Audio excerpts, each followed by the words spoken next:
Benjamin Wallfisch. I'm a composer. Recent projects would be Shazam, Blade Runner, Invisible Man. Yeah. We're at a press room titled "The Character of Music." Right. What was the character of Mortal Kombat, and how has that changed in the reboot? I mean, there's so much nostalgia, and I guess a lot of it was to capture the spirit of the game, and to kind of get inside the fans' experience of playing the game, but then expand that and turn it into something with a much sort of more serious backstory. And I think, as well as having character themes, what was really important to me was to find a way to utilize the original Techno Syndrome track and kind of completely change that into something which is almost unrecognizable and something symphonic, something very grandiose. And that was the starting point, slowing some of those riffs down and putting them into the orchestra and discovering new harmonizations. And it was a really fun process of discovering. There's a lot of violence, of course, but there's this idea of Earthrealm being under threat and it being a last chance situation. So there's a lot of building of tension and that kind of stuff as well. When it came to particular characters, did you look for certain instruments to associate with individual characters? And if so, how did that help define those individuals? Yeah, there was definitely a sound for the characters like Sub-Zero, where we just wanted to just have something that was completely unrelated to the Earthrealm characters. And yeah, I think in the end it was more about melody than instrumentation, but there was definitely a significant divide between the Earthrealm characters and the other characters. What particular directions or notes did Simon give you which really stuck with you the whole project? He wanted gravitas and also a lot of emotion. I think it was one of those collaborations where he just wanted me to be quite experimental and not do anything which is too much related to any of the movies from the 90s, or we just had a completely fresh slate. So he was always pushing me to do things which were not quite the obvious path. Yeah.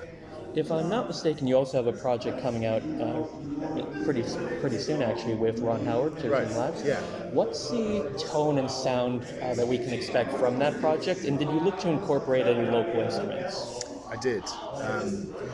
The starting point actually was to work with a musicologist in Thailand, Nat Bentita. I mean, that story is so extraordinary. There's the heroism you can't imagine it, and also coming together of thousands of volunteers from 20 different countries, and it's like the best humanity has to offer.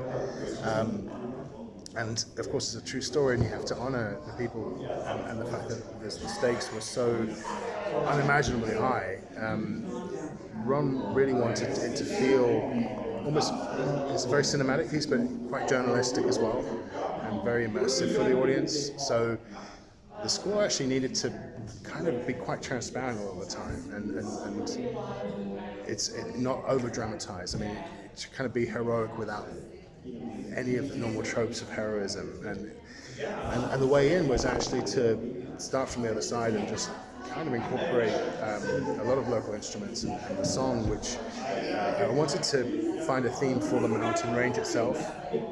So the area, well, the mountain range, Nangnon mountain range, which is named after Princess Nangnon. There's a legend about her. She's called the Sleeping Princess. And if you see the mountains from a distance, it's like a silhouette of a sleeping woman. And the local legend at the time was that she was angry, and the rain, the floods were her tears, and so that was an interesting way in for the score, just to kind of give her a theme, so that the cave, the place itself, had a theme.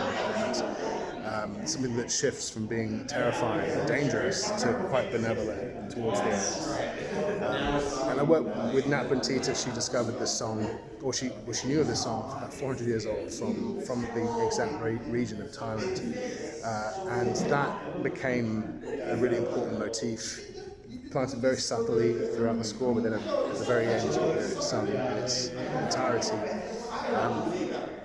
And then there were also quite a lot of experimental parts too. I mean, wanted to do things like take oxygen canisters and scrape and tap and like the sound of air escaping and turn that into a rhythmic palette as well. And also, as well as the Thai soloists, I used British soloists as well. We have the cellist Tim Hugh Watkins played piano, because it was British divers who led the rescue effort, and also all of the Thai Navy SEALs and a lot of Thai people. I mean, it was really led by this incredible operation by the Thai government and the local people. So musically bringing together the British and Thai musical cultures was also an important thing. Yeah. Changing gears a little bit here, you've worked, it's been a few years now I believe, you've worked with Joe Wright in the past on some of his earlier projects as orchestrator, conductor.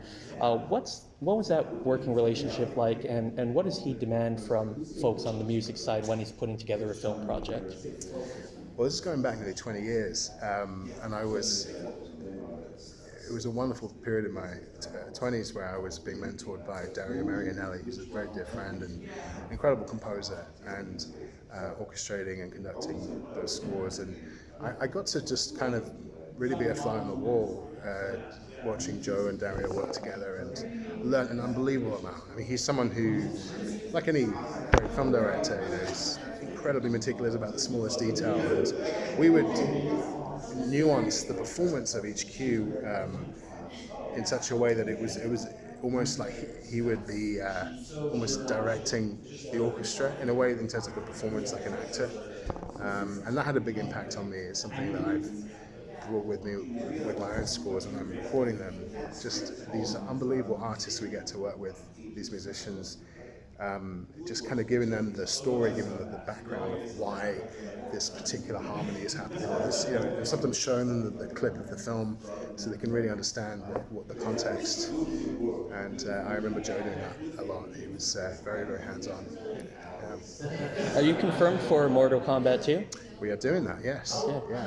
What lessons did you take from the first film that you're looking to bring into the second, and then where are you looking to build and change things up? I think it's one of those things where I wouldn't want to preempt anything, because I know they're still writing the script.